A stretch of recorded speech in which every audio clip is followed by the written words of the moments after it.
Husband තමයි මුලින්ම රට ගියේ. එයත් නැති නිසා මමත් ගියා ඉගෙන ගන්න රට. ඒත් අපි දෙන්නගේම ආසාව තිබ්බේ කවදා හරිම ලංකාවට ඇවිල්ලා පවුල අයත් එක්ක සතුටින් ඉන්න. අපි රටවල් දෙකක තනි වෙද්දි හැමෝම කිව්වා ඕකනම් බඳින එකක් නෑ. දෙන්නම කාලයක් ඇද්දි වෙනස් වෙයි. ඔන්නෝම තමයි හැමෝම කිව්වේ.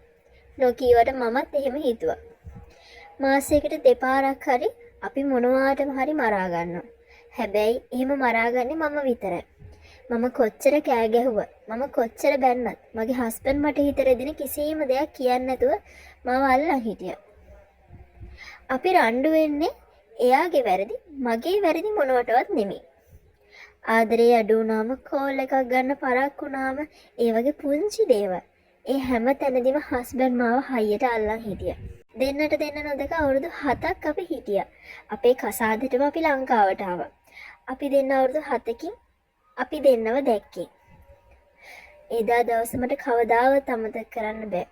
අපි දෙන්නවම තුරුරු කරගෙන හයියෙන්ම ඇඬුවා. මොකද අවුරුදු 7කින් දකින්නවා කියන්නේ ඒක අපිට හිතා ගන්නවත් බැරි කාලයක්.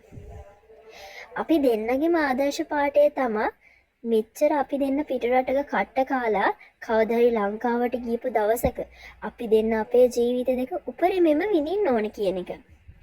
අපි දෙන්නට ලංකාවට ඇවිල්ලා ඒ කියපු විදිහටම අවුරුදු ගාණක්ම අපිට මිස් වෙච්ච ජීවිතේ අපි දෙන්න එකට එන්ජොයි කරා. පවුල අය අපි දෙන්නට නොසෑහෙන්න බැන්න. දැන් ඇති නේද දරුවෙක් ගැන හිතන්නේ නැද්ද කියලා. ඒ කිසිම දෙයක් අපි දෙන්නට ගාණක් උනේ නැහැ. මොකද අවුරුදු ගාණක්ම අපි හිටියේ තනියම. දැන් අපි ඉන්නේ අපේ ලෝකේ. මට අවුරුදු 35න් හස්බන්ඩ් අවුරුදු 38. අපි බබෙක් හදන්න තීරණය කළා. අපි නොදැනම අපේ වයසට ගිහිල්ලා.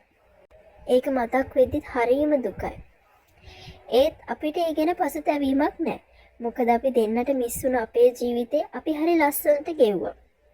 අපි ට්‍රිප් ගියා. ලංකාවේ අපි නොගියපු තැනක් නැති තරම්. අපි රටවල් වලටත් ගියා.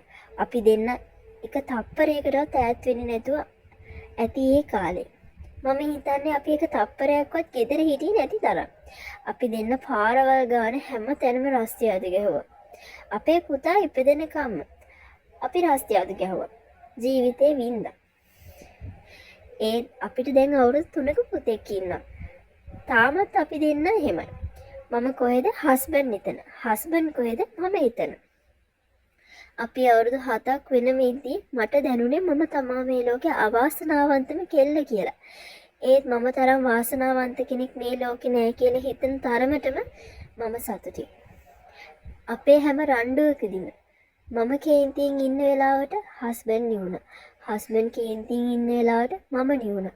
අපිට මෙච්චර කාලයක් සතුටින් එකට ඉන්න පුළුවන්කම තියෙන්නේ අපි දෙන්නගේ ඒ තියෙන හැඟීම, ආදරය, කරුණාව, දයාව නිසා. අදට ගිහින් එන්න හැමෝටම ස්තුතියි.